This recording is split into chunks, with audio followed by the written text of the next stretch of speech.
Okay, so for starters, you want to come up with your 2 boxes of your instant pudding. For each box, you want to have 2 cups of milk. So, first box, we have our first 2 cups here. Go ahead and then you want to pour that in. After you pour that first 2 cups in, you want to pour your second 2 cups, okay?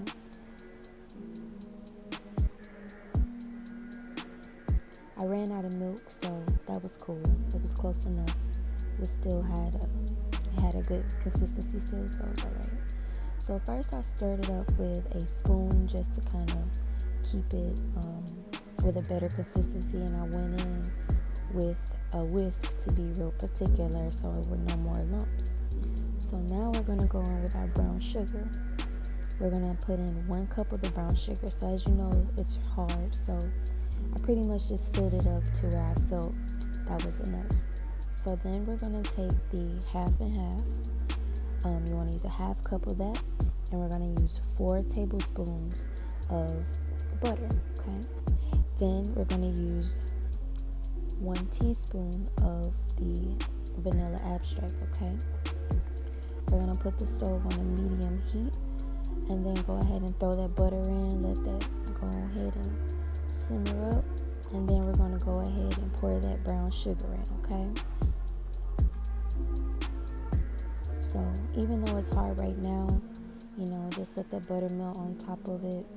It'll soften up in a second. So after this, you want to get your half and half, and you want to get a 1/2 cup of that, okay? So go ahead and pour that in.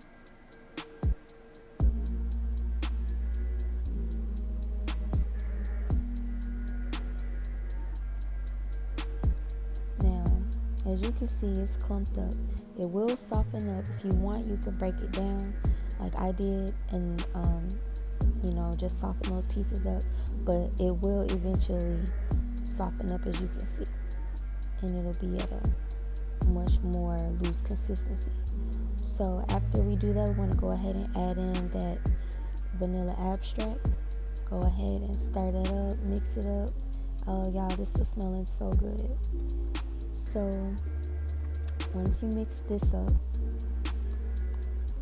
you want to go ahead and put that to the side, and then you want to get your banana so that you can begin to make your banana pudding, okay? That good layout that we love. So I went ahead and cut them at the same time just because, and I could watch this all day. It's so aesthetic. So boom, just go ahead and cut that up, okay?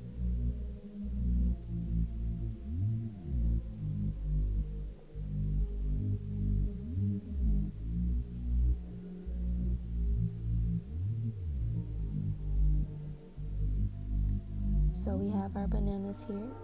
I went ahead and took the vanilla wafer cookies and poured them in the pan or whatever. And I'm just facing them up, making sure they look pretty. And then I'm just straightening them out, putting them in rolls, You can do this however you like. You don't have to use vanilla wafers. You can also use those other cookies everybody likes. Can't think of the name right now. But yeah, just making sure they're all lined up, okay? So then I'm going ahead and putting those bananas on top of the cookies. I'm basically putting them where I see spaces. You can put them directly on top of the cookie. I've seen people do that. I don't like eating it like that, so I like to put it like in between. Then you go ahead and take your pudding, which I had in the refrigerator for probably about 5 minutes. Excuse me. So it was a little thick and a little hard to spread. But eventually what I learned was basically to just kind of spread it with the back of your spoon and kind of drag it. That makes it kind of spread a lot easier. So of course it's sitting out, and if you stir it a little bit, it'll soften up as well. So you can do that. But it'll get better as you put the next layer on, okay?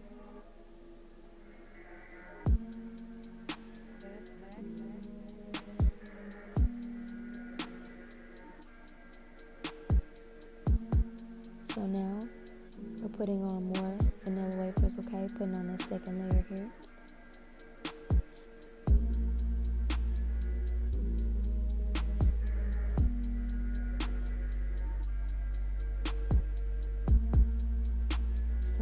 more bananas. I didn't cut them all at the same time because, once it's exposed to air, it oxidizes and turns the banana brown.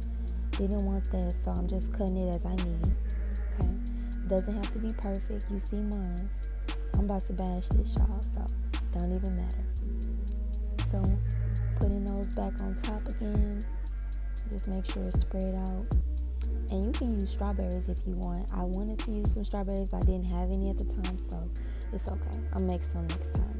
I was craving this. I really wanted some, and oh my God, y'all. Just wait.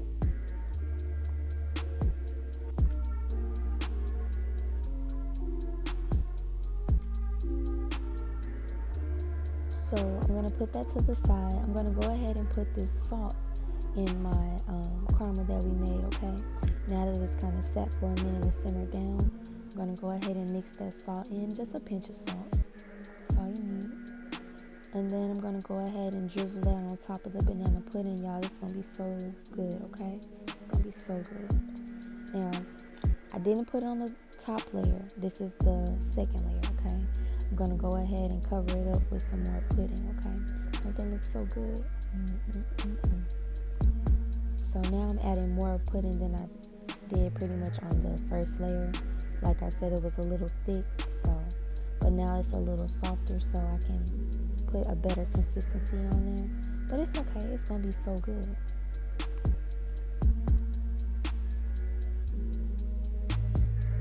Again, keep spreading it out. Make sure that you put that, you utilize the back of that spoon, okay?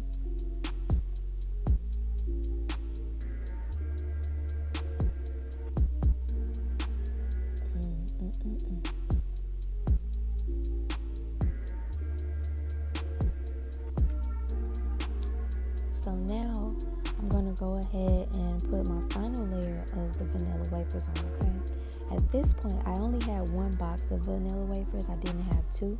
So now I'm kind of spreading them out a little more just so that I don't run out of cookies. And when I get to the top, the very top, because there's very little space up there, I went ahead and broke the cookies in half and just put the cookies in that top layer like a moon shape. So that was okay. It worked out. And you don't put bananas on the top layer. I mean, if you want to, I think it looks a little crazy, but I wanted to go ahead and finish it off like this. And also, those little crumbs that you have at the bottom of your bag, you can go ahead and sprinkle those on top of it. It's so good. It makes it look good. It adds a little bit of texture for you. And there you have it. And you can finish it with that caramel or not.